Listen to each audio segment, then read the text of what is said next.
Today, the government of Libya announced the death of Muammar Gaddafi. This marks the end of a long and painful chapter for the people of Libya.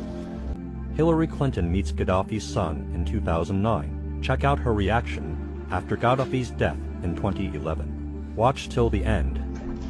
I am very pleased to welcome Minister Gaddafi here to the State Department. We deeply value the relationship between the United States and Libya. Wow. Unconfirmed. Unconfirmed. Yeah. Unconfirmed. No. Unconfirmed reports about Gaddafi being captured. And that is the land of unconfirmed reports. Yes, we came, we saw, he died. This marks the end of a long and painful chapter for the people of Libya, who now have the opportunity to determine their own destiny in a new and democratic Libya. For 4 decades, the Gaddafi regime ruled the Libyan people with an iron fist.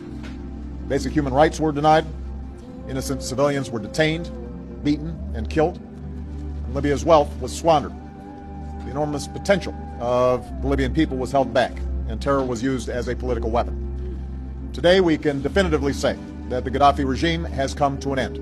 We were the ones that caused Gaddafi's death because Hillary Clinton played a game over there, and I was the one that went over there during the war. Gaddafi asked me to come over. I took a Biden staffer and a Bush staffer and a film crew leader from ABC One in New York, Larry Menti, with me, and a cameraman, because I didn't want the CIA to set me up. I hand-carried the letter back from Gaddafi offering to resign.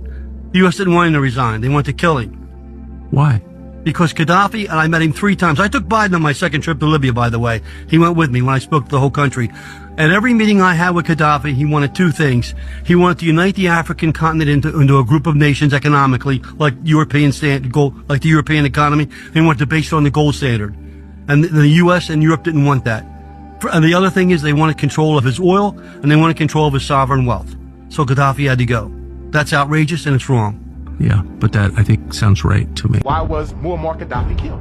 Muammar Gaddafi was murdered because he, along with the other African heads of state, were about to bring into existence Africa's first central bank. They were erecting a central bank in Africa, which was going to do what? Back its money to the resources under the ground in Africa.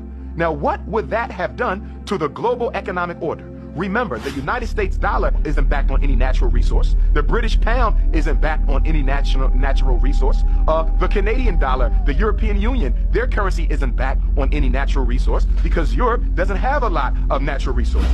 Africa does. So if they would have been successful in creating a central bank of Africa, coming up with a unitary currency, and then backing that currency to the material wealth under the soil, they would have bankrupted. They told me officially their plan, their mission was to kill the president of Benin, move to Congo Brazzaville, move to Angola, to kill the president of Angola, move to Uganda, and then go to Guinea, Sekou. This is a point which I wanted to bring to your attention. And therefore, with this particular, there is the movement. Therefore, they make news in their news media. Before you can be assassinated, they can focus